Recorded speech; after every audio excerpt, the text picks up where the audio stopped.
देखिए ट्रम्प के सितारे जो हैं उसमें पॉसिबल है कि ये दोबारा आ जाए। इमरान खान से वो उसकी जो भी ताल्लुकात हैं या अटैचमेंट्स हैं, वो एक अलग सी बात है क्योंकि वो दोनों थोड़े से कंफर्टेबल थे और इसको ये भी पता है कि इस दफा ये वोट अगर अट्रैक्ट करना है तो इमरान खान की तारीफें करनी है। जैसे आपने ट्रम्प का कहा, वो भी वर्ल्ड वार कह रहा है, वो चलो हम तो चलो एस्ट्रोलॉजी से कह रहे हैं, वो भी तो किसी सेंस से कह रहा होगा ना। बिस्मिल्लाहिर्रहमानिर्रहीम, अस्सलाम वालेकुम नाजरीन। मारूफ astrologer, religious scholar, business consultant Mohammad Usama Ali साहब जो हैं वो हमारे साथ मौजूद हैं। उसामा अली साहब, इंटरनेशनल फ्रंट पे हम बात करेंगे। डोनाल्ड ट्रंप ने अपनी इलेक्शन कैंपेन का आगाज किया टेक्सास से। वो आए, उन्होंने रैली की। उस रैली के अंदर उन्होंने बड़ी जबरदस्त, बड़ी जानदार किस्म की तकरीर की। जो बाइडेन इंतजामिया को तनकीद का निशाना बनाया। उन्होंने बताया कि दुनिया जो है वो वर्ल्ड वार की तरफ जा रही है, सिर्फ मैं इस वर्ल्ड वार को रोक सकता हूं। चलें, ये तो थी उनकी कैंपेन का मुद्दा। उन्होंने पूरी दुनिया में किसी शख्स का नाम नहीं लिया, सिर्फ इमरान खान का तज़किरा किया अपनी उस लंबी चौड़ी तकरीर के अंदर। और उन्होंने कहा कि जी मेरा दोस्त है, हैंडसम गाय। फिर उन्होंने बताया कि जी क्रिकेट का बताया कि वो क्रिकेट खेले, बड़ा बहुत बड़ा प्लेयर है, इंटरनेशनल पर्सनैलिटी है इमरान खान। और फिर इस तारीफों के पुल बांधे। और फिर कासिम सुलेमानी का एक वाकया बयान किया, जिसको पाकिस्तानी मीडिया जो है वो इस तरह से कह रहा था कि ट्रंप ने कहा कि इमरान खान ने मुबारकबाद दी मुझे, जो कि ट्रंप ने खैर नहीं बोला हुआ था। ये ज़रूर कहा था इमरान खान ने कि कासिम सुलेमानी की शहादत जो है, या उसका वो जो जो भी हुआ इवेंट ऑपरेशन, वो मेरी ज़िंदगी का बड़ा वाक़या था।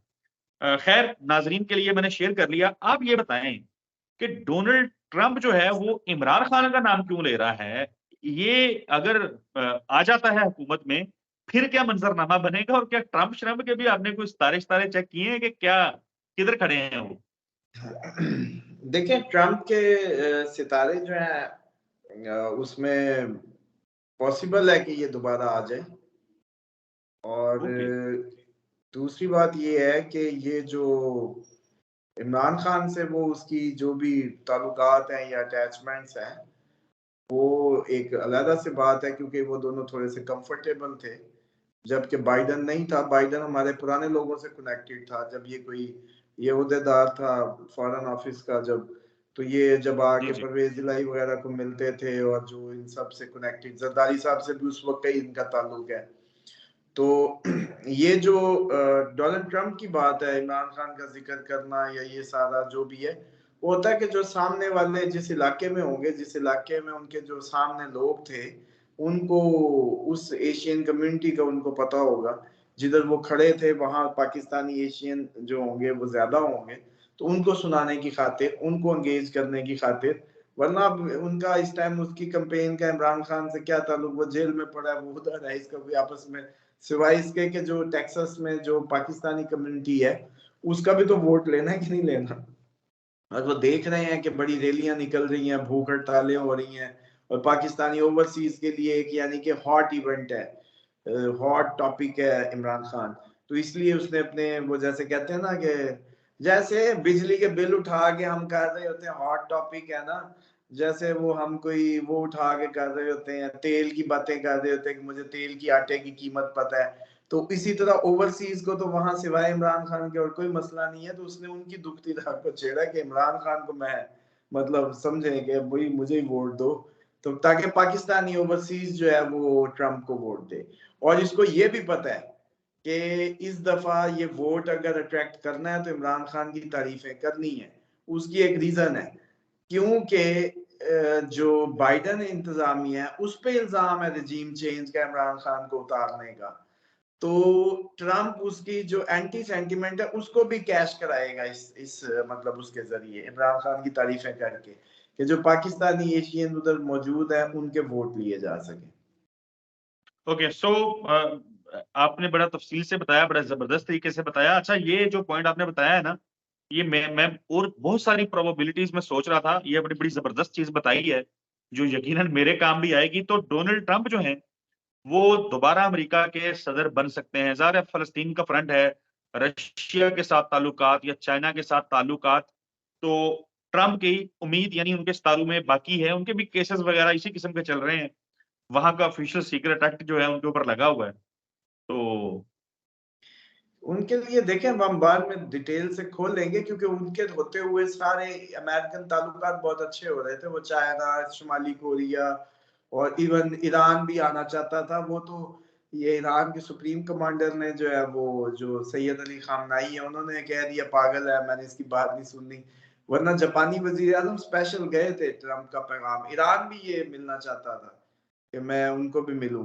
मतलब इसके अंदर जो है ना, वो थोड़ा सा ना वो नहीं है मामला, ये कहीं भी किसी को भी मिल सकता है, इतना बोल्ड है अपने मेंटली।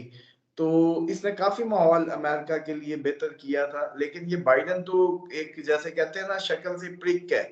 और इसको देख के ही, एस्ट्रोलॉजी की सेंस से भी इसकी शक्ल देखो तो देख के ही पता चलता है कि ये किससे मिलती है।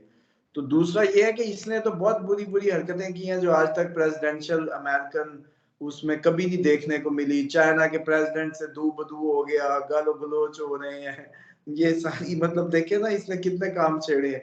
बल्कि बाइडन ने तो, इसने ट्रम्प ने तो चीजें वाइंड अप की थी। बाइडन ने देखे ये यूक्रेन को, ये वॉर को भी इनिशिएट करवा दी है, चाइना के फ्रंट को खराब कर ली है, उधर से सऊदीया से यारी खराब कर ली। सऊदीया कब कभी निकला था अमेरिकन इन्फ्लुएंस से, सऊदीया को जाके रशियन गोद में बिठा दिया, समझ लें कि रशियन प्रो कर दिया।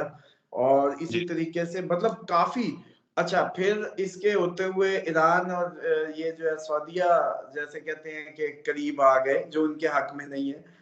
मतलब आप अमेरिकन होके सोचे ना जरा, जो उनके स्ट्रेटेजिक मूव्स थे या उनकी प्लानिंग्स बिल्कुल। थी, तो ऐसा काम हुए हैं जिससे ये सारा खिता अमेरिका के हाथ से निकाल दिया है। और ये सारे का सारा डोनाल्ड, ये जो क्या नाम है इसका, बाइडन को ही इसका जाता है, जो है ना सेहरा। क्रेडिट। हाँ जी।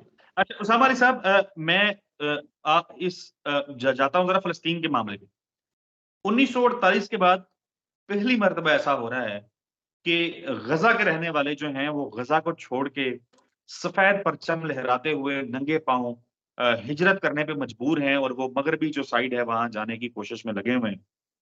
इसराइल कह रहा है जी आप रास्ते से इधर उधर होंगे तो बमबारी करेंगे, यहीं कब्रिस्तान बना देंगे। अगर मैं, मतलब मैं नहीं जानना चाहता कि इस्लामी ममालिक क्या करेंगे, क्योंकि इनसे मुझे कोई उम्मीद है ही नहीं।